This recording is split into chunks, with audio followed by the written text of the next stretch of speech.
Today, I'm going to answer the question, are countdown timers on sales pages worth it? And if you're sitting here thinking, well, don't we just always use one of those? This is definitely a video that you need to watch. And the marketing bros are going to disagree with me on this, but I tend to focus on ethical marketing. So the answer to this question really lies in, is the cart actually closing?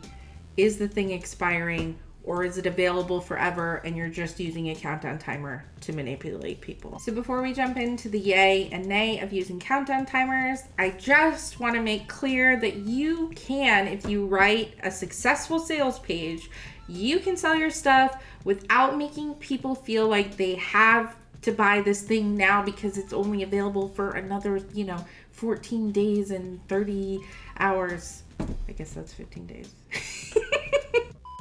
So before we jump into the yay and nay of should you have a countdown timer on your page, I just want to make one thing clear. If you write a sales page the right way, you do not have to rely on things like, essentially a ticking time bomb in the corner of your sales page to sell your thing. Because at the end of the day, that's, a circus trick. It's not going to make or break your sale. However, it can impact how people view your brand. So let's get into it. So let me start with the yays. The reason why you might use a countdown timer on your sales page is that it helps provide a sense of urgency.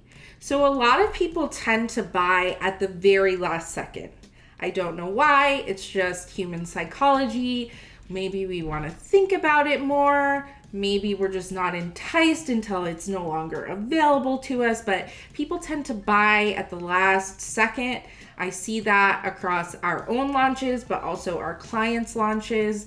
They'll sell a few in the beginning, a few more in the middle, and then a bunch of people will join or buy the thing right at the end. This is also true of sales. So you can use a countdown timer if you have a launch and the cart is closing, or if you're having a sale and the sale expires at a certain time. You can use that countdown timer at the top of your page, bottom of your page. Maybe it moves with the page, but basically it's just counting down the days, hours, minutes, seconds until this thing is no longer available. So it does create a sense of urgency. People see, okay, I only have 3 more hours to buy. Now is the time to decide. Another reason why you might want this is that it just literally tells the person how much longer they have to buy the thing, which can be useful if it's going away and it's something that they actually want or need.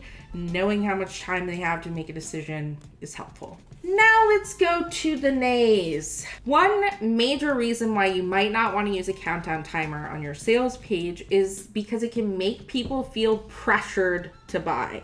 And it can create a false sense of urgency if you're using it incorrectly. So it can make people feel pressured to buy because they have this thing just blinking at them and they're like, oh, should I buy? Should I not? And a couple of different things can happen. It can cause people who are not the right fit to buy the thing because they feel pressured to make a decision now. And then that might lead to issues when you actually work with the client or chargebacks or refund requests. So we don't want people who aren't a good fit buying the thing, and the countdown timer can kind of make people feel pressured to make a decision right now. It can also discourage the right fit people from buying the thing if they don't like to be pressured into making a buying decision. So when we create sales page elements, we want to make them attractive to the majority of the people that are going to land on the page. And some people are just not going to like that countdown timer. And then another reason why you would not want to use it is that if there is no cart close, the thing is not going away. It's always available, but you're using this countdown timer that just falsely states a deadline. For one, it's manipulative, but also people are pretty smart. So if every time they open the page, it says they have, 32 minutes to decide, they're going to realize that this is a fake countdown timer and it's just going to make you look kind of not great. So should you use it? Should you not? Personally, it feels kind of used car salesman-y to me. but I think you're fine to use it if you actually have a deadline. So the cart is closing, you're not going to open the cart again for a significant amount of time. Maybe you launch a couple times a year, it's not going to be available again until next year or whatever. There is a cart close, this thing is going away, they cannot get it anymore. And the same goes for a sale. The sale ends, it has a definitive end, and you're using the countdown timer to just show people this thing is ending, so if you want it, you should probably buy it now. You should definitely not use one if there is no deadline. Now, some marketing gurus are going to tell you just use the countdown timer even if there is no deadline, because it'll make them feel a sense of urgency. They gotta buy now. However, like I said, consumers are actually really smart and they'll catch on to this, and it just makes you not look great.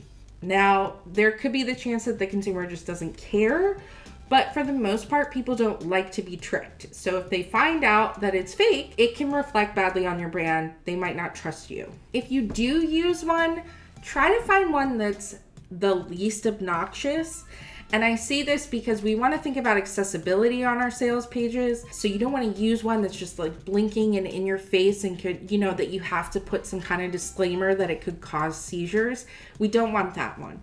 Just use a simple one that counts down, gives them the information they need. It's useful, but it's not so in your face, constantly pressuring you to be thinking about this timeline while you're on the sales page. Because the truth is that if you're selling something over like $50, over $100, people are probably going to come to the sales page more than once to read the information. They might say, okay, maybe I'll think about this later. You send another email, they open up the sales page again. So most consumers are going to, if it's, anything over an easy hell yes, which could be $100, $250. So if it's something that's like $5,000, $10,000 that you're trying to sell on the sales page, there's a good chance people will come back to it to really digest the information. And that stupid little countdown timer is not going to impact that at all. So if you're ready to write a sales page that actually sells your stuff without making people feel like crap, I have a great sales page template in the DIY Copy Shop that will take you through each section on the sales page template, help you decide if you need that section, tell you what goes in that section, why it goes in there, why you're using it, how to write it, how to infuse your own voice into what you're writing. It's really more than a template. It's a guide, it's a strategy, it's a masterclass on writing sales pages that don't suck and that don't make people feel like hot garbage. So head over to DIYCopyshop.com, use code YouTube for 10% off, write your flashy, beautiful sales page, and you won't need that countdown timer because you'll be selling your stuff just based on the copy alone. And if you like this content and you want to see more, like and subscribe. Drop any questions you have about countdown timers or sales pages in general in the comments below. I will answer them, and I will see you next time.